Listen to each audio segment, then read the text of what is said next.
c'est ça. Je pense voilà war nañ ci bàyyi xel. Merci Mortala, il est 7h40 dañuy ñëw dem RFM tey jii ñuy dalal DJ Awadi artiste rappeur activiste ñun 8h incha allah dinañ dellu si ci ñaareelu pàcc bi à tout à l'heure. dama di nuyu Georges Déthié Diop DJ Awadi ak sa projet bu am solo boobu nga xam ni sumb nga ko projet bu ëmb lu bëri ñu tuddee ko quand on refuse on dit non am na dëkk yu bëri yoo nemmeeku ci Afrique rawatina foog na wala toll ci ay fukk. exact nañ jël si ci projet bi mais dañuy tàmbale actualité.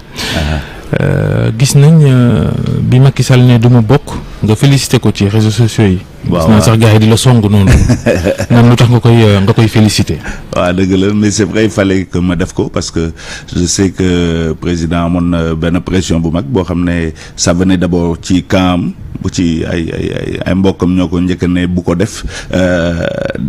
sampal sa ndënd donc je pense que am na courage pour de refuser bien que la constitution est claire ci man constitution bi leer na nul ne peut faire 2 mandats te man dama gëm ne moom moo ko bindalu ci constitution bi donc mënul def plus de 2 mandats consécutifs moom moo ko bindalu respecté na parole am amoon na pression bu mag loolu moo tax ma félicité ko nu mu nangoo respecter parole am code d'honneur am comme il le dit et aussi bu nanguwul pression de son camp donc franchement il fallait le féliciter pour ça et féliciter aussi peuple sénégalais pour parce que ñoom ñëpp a taxaw et c'est ça qui est beau dans la démocratie sénégalaise yàgg na fi nekk te loolu du mës a changer Sénégal nag wone na encore une fois mëninam en montrant que fii dëkku démocratie la te démocratie c'est aussi benn exercice boo xam ne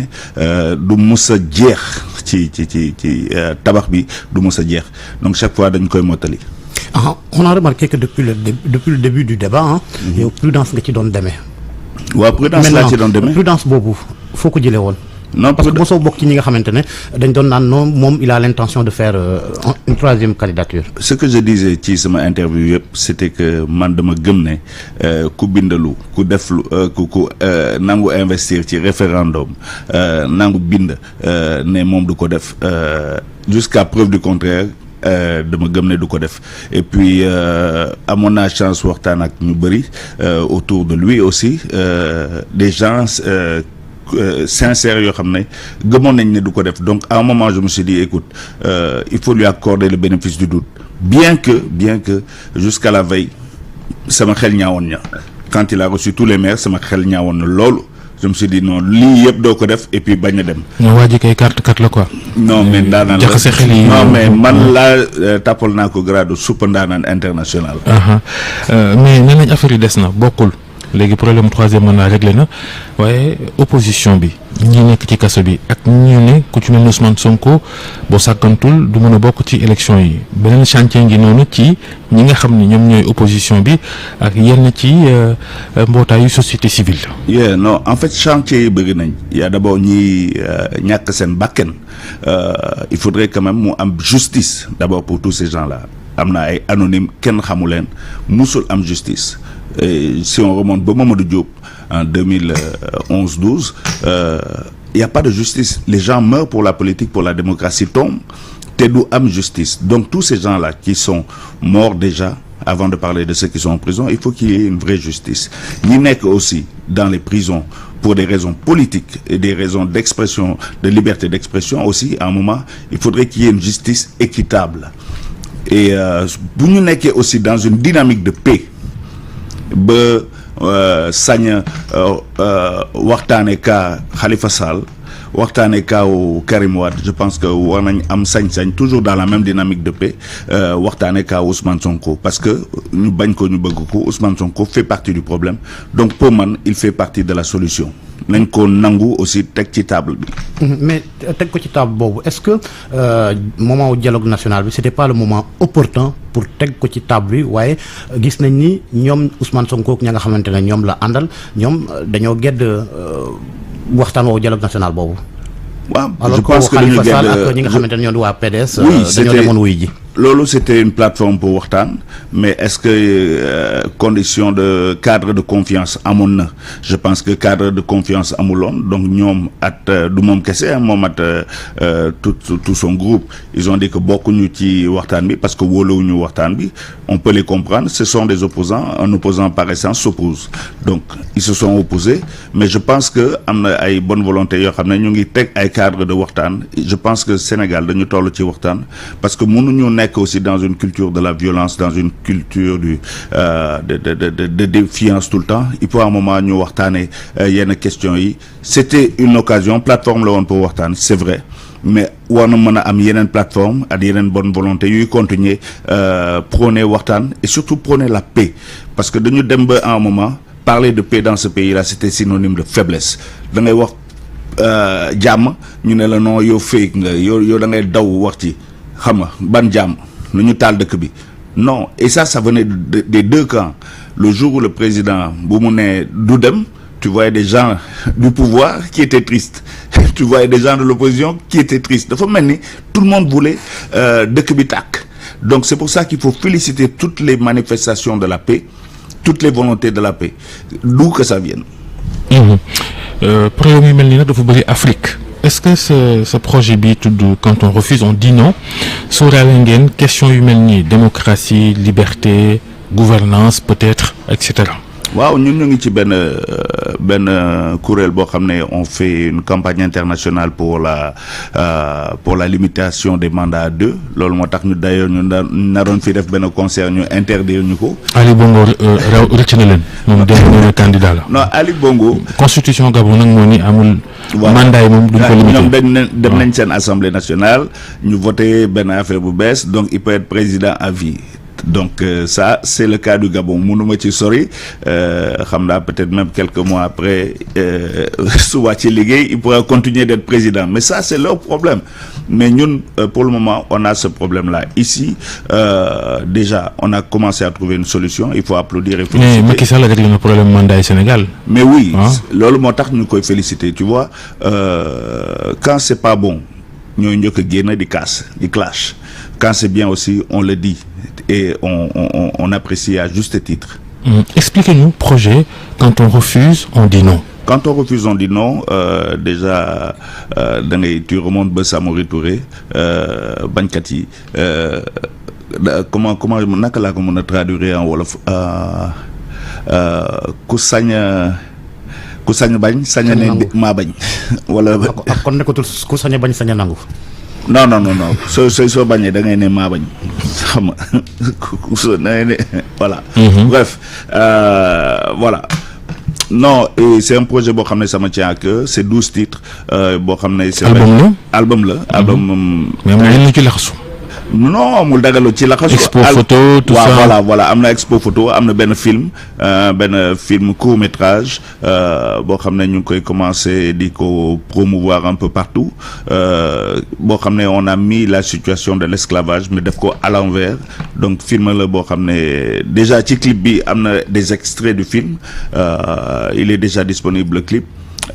am na des titres comme géométrie variable là on parle de la situation du monde nu ñu mënee la vision qu'on a de la guerre en Ukraine avec la perspective russe ou pas donc il y a beaucoup de titres panafricains aussi il y a Baba Mal qui est dans l'album il y a aussi beaucoup de grands talents sénégalais tels que Korka Dieng. mais film bi da ngeen ko juutal tubaab yi ñoo nekk esclaves yi nekk jaam yi. waaw nit ñi ñu leen dóor. waaw parce que loolu. ban message moo war a génn foofu ci ni ngeen ko bëggee. dañu bëgg wax ne toutes les souffrances là ne sont pas destinées à l'Afrique et que comment je peux te l'expliquer esclavage c'est pas seulement nit ku ñuul yi et suñu tous les peuples ont vécu cet esclavage et à un moment si on veut comprendre la souffrance boo xam ne mu ngi ci nit ku ñuul da ngay jéem a analyser nooteel bi toutes ces années tous ces siècles de nooteel soo ko comprendre di nga changer sa attitude c'est pour que nit ñi changer attitude ñu juutal esclavage ndax nit ñi mën a xam nooteel bi souffrance bu nekk ci africain lu tax aujourd'hui l'Africain se lève di réclamer une justice. sànq tudd nga ñoom Samori Touré les résistants ñoom Thomas Sankara. Cheikh Anta Diop ku ne ci ñoom daa am ni nga doon bañee. nga ne quand on refuse on dit non. waaw da ngay dem ba un moment il faut nga. sunu noow tey gii nii nan la war a manifester woo. non mooy soo bëggee par exemple ci question monétaire bi da ngay à un moment ne puisque mënatoo jël sa xaalis dénk ko ku la yàgg sàcc ne dencal ma sama xaalis mooy kaaw CFA. dañooy gis suñu sàcc yàgg sàcc suñu xaalis ñu dénk ko suñu kalpe loolu mooy CFA donc loolu soo ko bëggatul da ngay sañ taxaw. li ñuy wax ne soriwul France dégage wala bokkul. philosophie bokkul. am na fu ñuy daje lu bëri mais du France dégage parce que pour le moment j'étais pas mis un drapeau wanuma la drapeau mais c'est une situation générale. L'allusion est claire. waaw l'allusion est claire mais sur le CFA c'est clair mënoo am aussi dëkk boo xam ne amul sécurité te nga bëgg jël sa sécurité dëkk confier ko benn puissance coloniale ku la yàgg noot ku la yàgg duma nga ñëw jël sa sécurité sa armée confier ko gars yi donc même ñuy bëgg a confier seen armée aussi seen sécurité Russie c'est exactement pareil donc du ma def benn fixation ci benn pays tu vois c'est une situation générale tu vois munoo am toutes ces terres nga ne du ma dem ba am autosuffisance alimentaire et chaque fois ngay xaar ci Ukraine pour am blé alors que tu as des terres ici tant que tu n'investis pas ci agriculture tu vas pas t'en sortir donc il faut à un moment dire non à la domination toute forme de domination et penser recentrer sur soi-même. message yi ngay dawal nii beesul ah. non du lu bees c'est toute sa carrière mais bu ñu la gisee ngay dem ci réewu Afrique di ko fa wax ay Mauritanie c'est compliqué comment ça se passe là-bas. bu ngeen demee ak seen kàddu yu dëgër yi di ko yóbbu ci ay dëkk yu mel ni Mauritanie nga xam ni nee nañ démocratie ak liberté demeewu fa noonu. waaw mais foofu nag la amee sens tu vois soo ko yóbbee Bukavu dans le sud Kivu am na sens soo ko yóbbee Rwanda am na sens soo ko yóbbee Mauritanie am na sens foo ko yóbbu Afrique am na sens mais paradoxalement da ngay dem ci dëkku tubaab yi ñoom ñoo ko gën a ragal. Pour exemple en ce moment il y a beaucoup d'endroits ci yenn dëkk tubaab yi dafa am benn note boo xam ne dañ ko génne pour ma bañ a jouer dans seen cadre oui. En France. Exactement. waaw. Incroyable alors hein, ça. Et la note tourne pour que bàyyi ma wax ko ci tubaab ndax ñoom tam suñuy déglu émission bi ñu mën ko comprendre il y a une note qui est dans les instituts français qui dit que Awadi aurait pu jouer parce que. Les instituts français en Afrique. waaw. Dakar parce que damay attiser le sentiment anti-français ma ne ko faat ngeen gisee drapeau ci lu may wax donc faut pas déconner quoi. mais paradoxe bi est-ce que mënuñoo jàpp ne également yemul côté ci France ndax Babacar tudd na réew yooyu ngay dem mais ici au Sénégal également wax nga ko sànq ngeen bëggoon fee def ab concert ñu tere ko. concert contre troisième mandat. waaw jamono yooyu gars yi bañ ko. waaw jamono yooyu gars yi bañ ko mais sinon maa ngi def ay concert fii non bon écoute sooy def métier bu may def da ngay nangu aussi que du ñëppay nangu li ngay wax quoi tu vois sooy bind sax sa texte tu sais que bii moom dina metti mais loolu la. ñi jiite réew mi Sénégal fi mu toll nii ay ngandi seer lañ quoi. waxuma loolu tere ay concert yooyu Sénégal xamuñ ko même le communiqué contre France 24 là vraiment y a trop de choses inutiles là franchement. Non mais en même temps man je peux pas mënuma ko généraliser parce que voilà il y a beaucoup d'autorités aussi avec qui on parle qui sont très ouvertes am na ñoo xam ne aussi dañuy def un peu trop de zèle dañ ciy xobe quoi mais bon mënuma ne au Sénégal amul liberté d'expression non parce que maa ngi dawal maa ngi wax maa ngi xam maa ngi exprimer wu maa ngi def ay concert mais c'est vrai que période boobu bu ñu waxee concert contre les troisième mandats gars yi xawoon nañ tiit et ça c'était vraiment pas la peine de titre parce que on était beaucoup d'artistes d'ailleurs dinañ dem septembre au niveau de Paris dinañ ko fa def aussi parce que dégg naa Macron dafa bëgg a def troisième mandat. Oui, le débat est agité là-bas. Un ancien président de l'Assemblée nationale française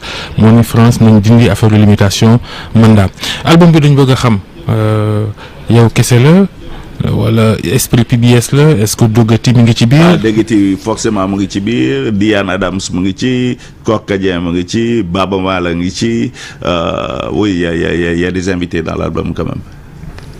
concert troisième mandat comme dañ ko teroon ndax di ngeen ko fi tëggaat. ah oui forcément mais déjà ñun je peux le dire maintenant affaire bi passé na concert boobu def nañ ko. def nañ ko ba diffuser ko ci internet. on l'a fait à huis clos. virtuel oui on l'a fait en virtuel. et parce que mënuñu woon on pouvait pas avoir artistes yooyu yëpp Sénégal bañ ko def donc on a fait et aujourd'hui il y a prescription donc on peut le dire. ak déclaration Macky bi tournée Afrique mais biir Sénégal est-ce que dina am tournée di nga dem ci région yi gën a sori baaxee leen lii nga liggéey. Oui, franchement, aujourd'hui, c'est ça le but. D'abord, faire cette tournée de promotion parce que avec la situation du pays, ça m'a voyagé, donc j'ai pas pu faire tournée promotion. Et puis, après aussi, des fois, concerts un peu partout dans le Sénégal. Lolo, guidna ko def lolo. Et je tiens à le faire parce que lolo, dañ ma ci critiquer lu bari. Mais en même temps, c'est pas ma faute parce que chaque fois, da ngay génne album rek ñu lay woo ci. Mais c'est normal, hein. Nga toog Sankara rek di xarmat tamit doo am temps tourner. Mais ça aussi hein. mais damay def ni yow rek. La philosophie de la résistance. xam nañu ne Babacar wax na ko sànq sax yàgg nga ci. à travers seeni message ak lu ni mel. mais dafa mel ni tey nit ñi dañoo jékki-jékki rek fàtte ni am na ñu doon def lu ni mel. ñu doon xeex est-ce que këfuñ mbir mi ci seen loxo. non mais loolu continuation la. moomeel ko keneen moomeel ko ay woy politique. waaw mais c'est normal loolu processus naturel la da ngay commencer benn affaire ñeneen jël ñeneen continuer et puis aussi ñeneen soo leen partager même idée ñu koy défendre au devant de la scène aussi da ngay sant yàlla ça veut dire que li nga wax am na impact am na ñoo xam ne dañu adopter ligne boobu di ko développer avec leur sensibilité donc loolu dañ ciy sant yàlla. seulement waruñu exiger également la paternité de cela. non amul paternité ñun de exiger wuñu paternité ku mu neex jël parce que ñun aussi commencé wuñu ko te duñ ko mujjee donc il a fallu que ay Sankara existé ay Kwame Nkrumah existé ay Cheikh Anta Diop existé pour que ñun ñu mën a exister donc c'est vrai qu'après nous ñeneen aussi vont continuer et puis bon man je ne me mets pas à leur niveau mais ce genre idée yooyu on n'est pas les premiers on sera pas les derniers. ci ñi nga xam ne ñoo doon bañ. tubaab yi noot nit ku ñuul ñuy tudd Samori tudd ñeneen ñi mais ñoom Sëñ Touba xanaa bokkuñ ci taxawaay bi. mais bien sûr Sëñ Touba c'est un résistant c'est clair mais man j'essaie de ne pas trop mêler la religion à la chose publique parce que la religion xam nga dafa intime ku nekkaat sa gëm-gëm donc loolu bugguma ko foowee ñemewuma ko foowee xam nga ñemewuma ko commercialiser. amu fit boobu. culture bi de façon générale c'est la dernière question 10 secondes 20 gouvernement bi état Sénégal moo war a gën a yokk loxoom wala artistes yi ñoo war a jéem a diversifier li ñuy def ngir mën cee génn. C'est un peu de tout, il faudrait que artistes yi aussi aient plus d'ouverture parce que et qu'ils comprennent que le monde ne s'arrête pas au Sénégal et donc dans suñu création yi ñu yokk ci ay salañ de telle sorte que ñu mën consommer musique sénégalaise un peu partout dans le monde mais à un niveau qui peut boo xam ne dinañ mën rivaliser peut-être avec le Nigeria. jërëjëf Didier Awadi artiste compositeur réalisateur sa projet bu bees bi album bi ak yi ci laxas yëpp album bi mi ngi tudd Quand on refuse on dit non jërëjëf Georges jërëjëf Soxna Nata. Merci beaucoup Babacar Fall Georges Déthié Diop ak seen gan Didier Awadi di leen ñaanal une très belle journée ak programme yu rajo Futur Média 8h jot na ñu dellu si ci ñaareelu pàcc Infos Matin ci kanam incha allah daaw de mine dina fi ñëw ci jàngat bi ak ay kàddu yi Birame Souleye Diop yëkkati lan moo ko ci nar a fekk et puis Ousmane Dia di ndaw loolu ñàkk bakkanam ci kaso ba